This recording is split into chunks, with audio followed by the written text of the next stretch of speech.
Hey guys, Crazy Marty here. Today we're going to talk to you about solar and the solar system I have, and we're going to go over the overview of it and show you exactly how this whole thing works out and how many watts, amps we can get out of it. So follow along. This ought to be interesting. So here we have my ground array setup. I have 500 watts of ground array, and it's set up in series and not in parallel. So I get about 105 volts at maximum output, about 100 volts normal. I've got it set up so I can move these panels around and separate them out when we're in the shade, up to about 10 to 15 feet apart. I've got 75 foot of cable extension that I can run back to the trailer. What I've got here is I've got these cool connections set up so I can disassemble my cable. So if I want to have a 50-foot section, I can just connect this part to the trailer. If I want to have 75, I can add in the other 25 foot. So right now I've got everything going. I'm using 2 runs of number 10 silicone wire. This is a high strand, super flexible silicone wire because, you know, everybody has this stuff laying around the garage. If you don't, then if you should come to one of Crazy Marty's yard sales and you too can have this stuff in your garage. This here is my MPPT controller for the ground array for the solar. Right now I've got it set up. I've got my full 75 foot of cable extension out here because normally you park a trailer in the shade and you want your ground array set up out in the sun.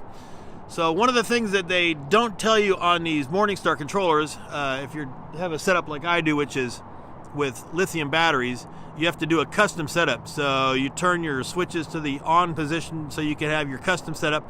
And then if you're connecting to a computer, which you need to do the custom setup, is switch number 8 all the way up inside of there needs to be flipped up into the on position.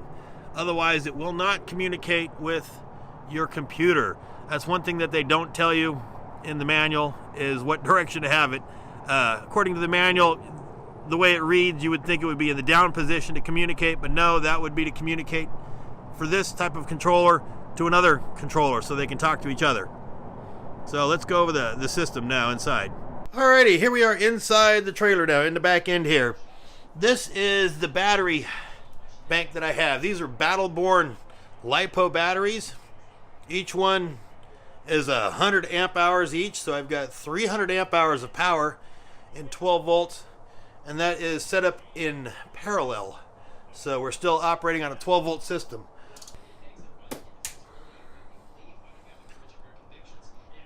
So right now I've got 30 amps of power coming into these batteries.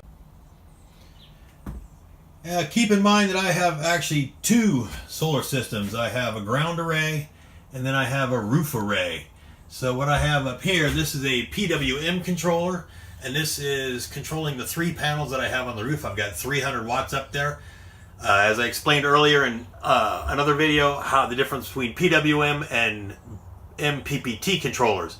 So one thing that I did discover is that if you get a lot of RF noise in your radio, you get humming stuff, you can take your incoming lines from your panels and you twist them. You twist them up really, really good, and then you run them into your controller, and that'll clear out a lot of the hum and noises, things of that nature. So after it goes in here, it comes out of here. You know, this switch here actually turns on and off the panels up there. Goes through my 20 amp breaker here so I can disconnect it. Then it connects up to this breaker here, which runs power down into the battery on the opposite side of the battery switch down to the battery. So I can still disconnect the batteries and remove it from the system and pull the AC system out. I can have just DC or AC. I've got everything so I can isolate everything back and forth. This thing up here, that's a surge controller. That box over there, that is a automatic transfer switch. So I can run either generator or shore power. And I can also, this also has a transfer switch in it, so I can either run 12 volts or the generator or shore power. That's how it all works together. But yeah, basically I have 2 solar systems. The one up on the roof that's run by this little controller, and then the one that's on the ground array. Now this solar controller here, all you have for adjustments is you can take and leave this in or take it out. And that what that does is that dictates between sealed or flooded batteries. So these are sealed batteries, so you keep the voltage a little lower, and you don't need to have a float, or an equalization stage. Now, I've just discovered something about the way my system is configured that I wasn't expecting. It performs load sharing. So let me go up here and we'll check our amperage from the roof array. So right now we're drawing 5 1/4 amps right there, and from the ground array we're pulling another 5 1/4 amps, 5 1/2 amps.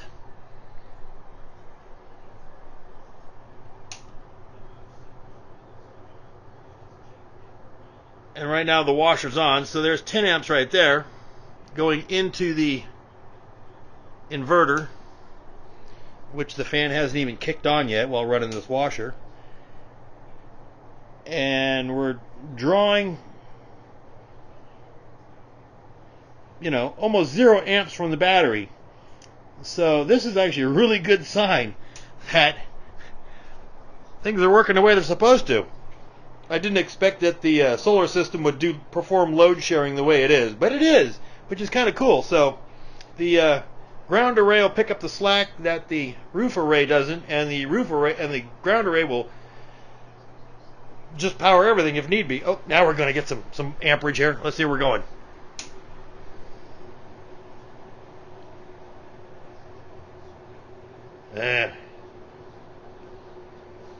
So I had 15 amp at the most there of draw, which is basically the roof array running everything. Back down to 6 on the roof array.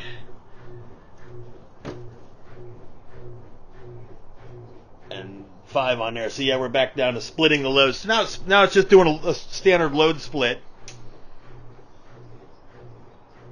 And we're still not drawing anything from the batteries, because the batteries are fully charged, and it only took about an hour at the most to charge the batteries. Well, what we have here, this is the USB adapter that connects the MPPT controller to the computer. I currently have it set up on a little piece of DIN rail here shoved up behind the television, so it's all nice and neat out of the way. And now we're going to search for devices. So we click on this, we click on search for connected devices. You'll need to install your drivers and everything for the USB control first. So let's tell it connect. And now there's our ProStar MPPT controller. Okay, so now we can go into the setups on this thing. ProStar Setup Wizard. Okay. So what this does, it opens up a little window, which what we want to do from here is we want to read from the device. So we'll click on read from device. It says serial port, blah, blah, blah. And it's read from the device. I've already gone through and changed my configurations around for the batteries, because you need to know exactly what the batteries want and exactly what this thing will put out to the batteries. So we can click on edit. Now it gets us into this cool little screen. I know it's got a flickery display, but we're 60 hertz and it's off on the camera a little bit. So anyways, on the Battleborn batteries, this is the way you want to do your setup for your charging. You have your absorption mode, or your absorption voltage at 14 volts. Now the absorption time, you set that up so you have 20 minutes per 100 amp hours of battery. So if I only had one battery, I would have it set up at 14.4 volts for 20 minutes. So, but I have 3 batteries, so we set it up for absorption time of 1 hour.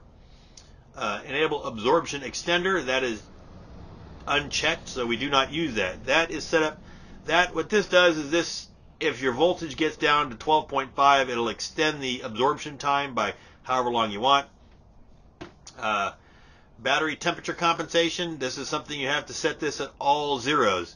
You want to set that to all zeros for the battery temperature compensation. You don't want to have battery temperature compensation, otherwise it'll screw things up.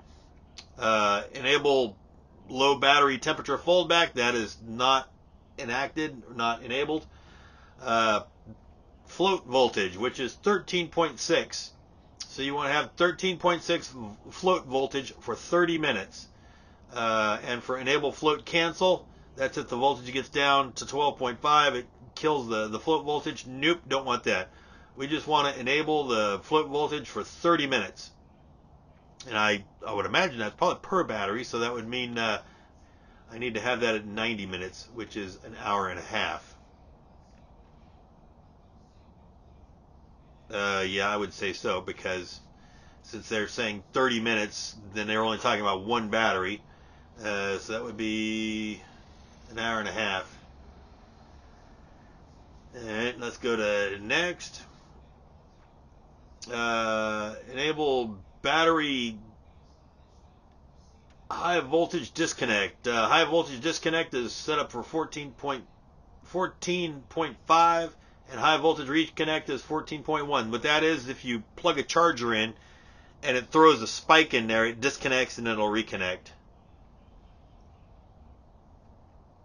Here we have enable battery current limit, and since this charger and my panels can put out 30 amps of power, we set it up so it puts out 30 amps of power.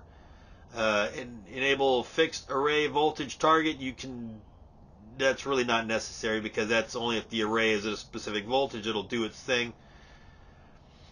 Low voltage disconnect, that's for the load side of it, because this is the load settings up here. So we have load settings. Low voltage disconnect 11.4, voltage reconnect is 12.6, delay 4 milliseconds. Load current compensation, you want to set that to 0.004, and then your enable voltage disconnect if you're using the load side of the MPPT the MPPT controller. MPPT, yeah. Anyways, another important thing here we have to set is your LED status. 13.6 volts for green, 13.4 for green yellow, and 13.2 and 12.8. Now I click next, and this is, what is this, lighting mode timers. So you can set up your lights on the load side to turn on and off and blah blah blah blah blah. We're not using that, so it's not needed. Meter bus range, blah blah blah. We're not using that either, so finish.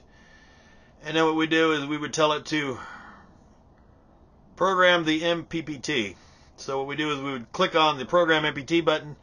It'll upload the information. Well, we got to do that anyways because I changed around that one parameter. So program, disconnected program.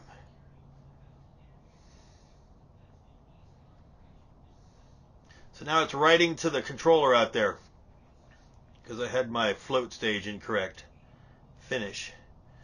So now what I got to do is I got to go out and I got to reboot the controller so all the settings take effect. Let's go do that now. Alrighty, now we're back out here at the controller, and as you can see, it's giving us some erroneous LED readings. So to reboot this thing, we have to disconnect our solar and then turn the battery on and off, and that'll reboot it. Let's reboot it. Okay, let's see how many amps we're getting into the system right now.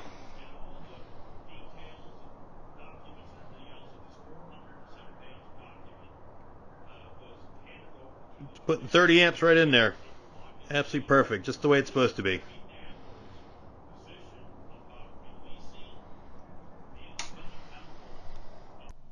There you go, folks. That's my crazy solar system. Discovered something completely new and unexpected, which is the power sharing part of it. I didn't expect the roof array and the ground array to share power, equally. Basically, I just also discovered that if the ground array isn't producing power the way it should be, then the roof array puts it out, and vice versa, which is actually kind of cool and unexpected. So I can't ask for anything better than that. Amp draws are all within the parameters that I had figured. So we're doing pretty good so far. In the meantime, I guess I'll let you guys go. I gotta go out and see how much water this thing actually used for the wash cycle. So, alrighty guys, that's my test. That's my thumbs up right there for these two things. Make sure you hit the subscribe button. Also go to my Facebook page, check that out. Subscribe on there, like the page, follow along, and we'll keep you updated as best we can. This is Crazy Marty. I'll talk to you a little bit later. Bye bye.